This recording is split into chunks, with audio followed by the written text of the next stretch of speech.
అందరికీ వందనములు. దేవుని నామమున స్తోత్రములు. ఎలా ఉన్నారండి? బాగున్నారండి? ప్రతిరోజు మీరు నా వాక్యం విని దేవుని ఆశీస్సులు పొందుతున్నారని నమ్ముచున్నానండి. దేవునికి స్తోత్రం అండి. నేటి మన ధ్యానాంశము ఒలీవ చెట్టుకు కలిగినంత సౌందర్యం అతనికి కలుగును. ఒలీవ చెట్టుకు కలిగినంత సౌందర్యము అతనికి కలుగును. హోషేయ గ్రంథము 14వ అధ్యాయము 6వ వచనము. వాక్యం చదువుకుందామండి. అతని కొమ్మలు విశాలముగా పెరుగును. ఒలీవ చెట్టునకు కలిగినంత సౌందర్యం అతనికి కలుగును. లెబనోనుకున్నంత సువాసన అతనికి ఉండును. ఎవరికండి? ఎవరి కొమ్మలు విశాలంగా ఉండును? ఎవరు ఒలీవ చెట్టు అంత సౌందర్యంగా ఉంటారు? ఇక్కడ సౌందర్యము అంటే మానసిక సౌందర్యం అండి, ఫిజికల్ సౌందర్యం కాదు, శారీరక సౌందర్యం కాదు. శారీరకమైన సౌందర్యమును దేవుడు గుర్తించడండి, మానసిక సౌందర్యాన్ని దేవుడు గుర్తిస్తాడండి. ఇక్కడ అతని కొమ్మలు విశాలముగా పెరుగును. ఒలీవ చెట్టును కలిగినంత సౌందర్యం అతనికి కలుగును. ఒలీవ చెట్టు చాలా సౌందర్యంగా ఉంటుందంటండి. విశాలమైన కొమ్మలు, ఫ్రూట్స్ చాలా విశాలంగా ఉంటుంది. అనేకమైన సూక్ష్మజీవులేంటి, పక్షులేంటి, బర్డ్స్ అన్నీ కూడా చాలా రకాలైన కొన్ని వేల పక్షులు దాని మీద నివాసం చేస్తాయంటండి. చాలా రకాల పక్షులకి నివాసయోగ్యంగా ఉపయోగకరంగా ఆ చెట్టు ఉంటుంది. కాబట్టి ఎవరైతే యేసయ్యని యెహోవా తండ్రి యందు భయభక్తులు కలిగి ఉంటారో వారు కొనియాడబడుదురు అన్నాం కదా అని ఉంది కదా గ్రంథంలో, సామెతల గ్రంథం 31వ అధ్యాయంలో. ఎవరైతే యెహోవా యందు భయభక్తులు కలిగి ఉంటారో వారు సౌందర్యం కలిగి ఉంటారండి. ఆత్మ సౌందర్యం కలిగి ఉంటారు. ఆత్మ సౌందర్యం కలిగి ఉండాలంటే ఏం కలిగి ఉండాలి? మనం యెహోవా యందు భయభక్తులు కలిగి ఉండాలి. ఎవరైతే యెహోవా యందు భయభక్తులు కలిగి ఉంటారో వారి సౌందర్యము ఆత్మ సౌందర్యం. ఇక్కడ సౌందర్యం అంటే మామూలు శారీరక సౌందర్యం కాదు. దేవుడు ఆత్మీయ సౌందర్యం ఎవరికి ఉంటుందో వారిని ఎక్కువగా చూస్తాడండి. దేవుని యొక్క దృష్టి ఆత్మీయ సౌందర్యం మీద ఉంటుంది. మనుషుల యొక్క దృష్టి అయితే శారీరక సౌందర్యం మీద ఆధారపడి ఉంటుంది. అందం మోసకరం, సౌందర్యం వ్యర్థం అని సామెతల గ్రంథం 31వ అధ్యాయంలో చెప్పుతున్నాడు తండ్రి అయిన దేవుడు. కాబట్టి ఆత్మీయ సౌందర్యం అనేది ఎలా వస్తుంది మనకి?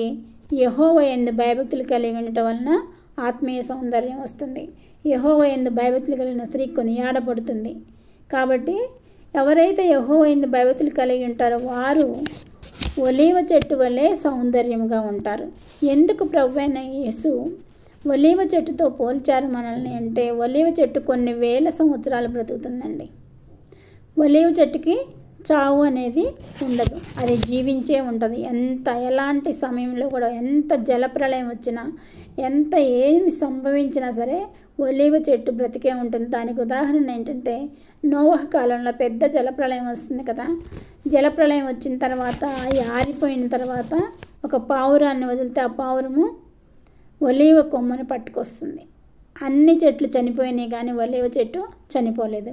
కాబట్టి ఇక్కడ దావీదు మహారాజు, నేనైతే నా దేవుని మందిరంలో పచ్చని ఒలీవ చెట్టు వలెనున్నాను, నిత్యము దేవుని కృపయందు నమ్మిక ఉంచి ఉన్నాను అని మాట్లాడుతున్నారు. దేవుని యొక్క మందిరంలో నిత్యము నేను పచ్చని ఒలీవ చెట్టు వలె ఉన్నానని దావీదు మహారాజు మాట్లాడుతున్నాడు. సో మనం కూడా పచ్చని ఒలీవ చెట్టు వలె ఉండాలని యేసయ్య కోరుకుంటున్నాడు. మనము పచ్చని ఒలీవ చెట్టు వలె ఉండాలని మన యేసయ్య మనల్ని కోరుకుంటున్నాడు. మనం ఎంత సౌందర్యంగా ఉండాలని యేసయ్య కోరుకుంటున్నాడు. ఎంత సౌందర్యంగా ఉండాలని?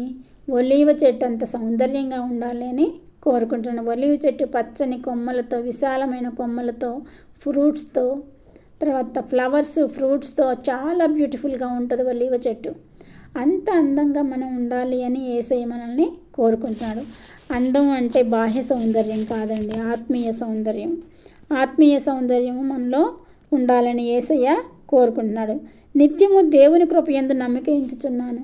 నేనైతే నా దేవుని సన్నిధిలో పచ్చని ఒలీవ చెట్టు వలె ఉన్నాను, నిత్యము దేవుని కృపయందు నమ్మిక ఉంచి ఉన్నాను. ఆయన కృప లేకపోతే మనం ఈ లోకంలో జీవించలేము. ప్రభువైన యేసు కృప ఉండటం వల్లనే మనము బ్రతికి ఉన్నామండి. మనం బ్రతికి ఉన్నామంటే ఆయన కృపయేనండి.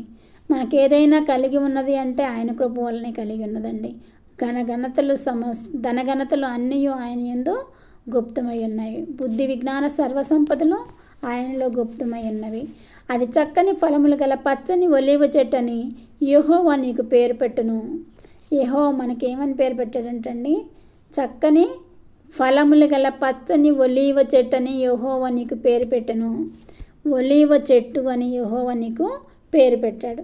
ఈ ఒలీవ చెట్టు అనేది దీనికి సజీవంగా ఉంటుంది. ఎప్పుడు చనిపోవటం అనేది కొన్ని వేల సంవత్సరాలు ఈ చెట్టు బ్రతికి ఉంటుంది. మనం కూడా నిత్య జీవం కలిగి ఉండాలని యేసయ్య కోరుకుంటున్నాడు.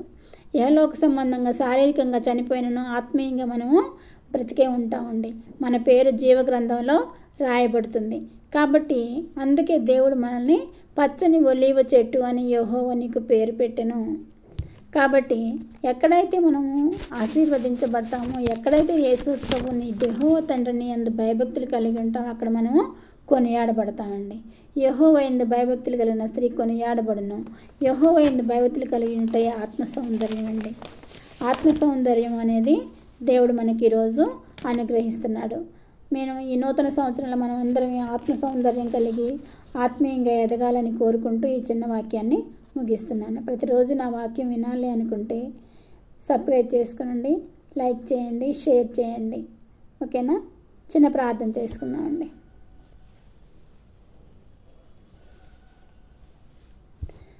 సర్వశక్తి మిక్కిలి కృపగలన ఘనమైన యేసురాజా మీ పాదములకు స్తుతులు స్తోత్రములు తండ్రి. అయ్యా నేనైతే నా దేవుని సన్నిధిలో పచ్చని ఒలీవ చెట్టు వల్లే ఉన్నానని దావీదు మహారాజు మాట్లాడుతున్నారు తండ్రి. అయ్యా మేము కూడా దావీదు మహారాజు వల్లే ప్రభా పచ్చని ఒలీవ చెట్టు వల్లే నీ సన్నిధిలో ఉండాలని కోరుకుంటున్నాను తండ్రి. ఇక్కడ తలలోంచిన ప్రతి ఒక్క బిడ్డని ప్రభా మీ సన్నిధిలో పచ్చని ఒలీవ మొక్క వల్లే పెంచండి ప్రభా. మీకు వందనాలు స్తుతులు స్తోత్రములు తండ్రి. ప్రతి ఒక్కరిని నువ్వు పేరు పెట్టి పిలుస్తున్నావు ప్రభా. ఈ మధ్యాహ్న కాల సమయంలో ఏమని పిలుస్తున్నావు అంటే ప్రభా నువ్వు అయ్యా పచ్చని ఒలీవ చెట్టు అని నీకు పేరు పెట్టాను అని చెప్తున్నావు తండ్రి. ఒలీవ చెట్టు వల్లే మేము నిత్య జీవన పొందాలని మీ ఆశ ప్రభా. మీ ఆశను తీర్చేలాగా మమ్మల్ని అందరినీ ఆయత్తపరచండి ప్రభా. మేమందరం మీ సన్నిధిలో పచ్చని ఒలీవ మొక్కల వల్లే ఉండటానికి మీ సహాయం దయచేయమని మా ప్రభును ప్రియకుమారుడని యేసుక్రీస్తు నామమున అడుగుచున్నాను తండ్రి. ఆమేన్.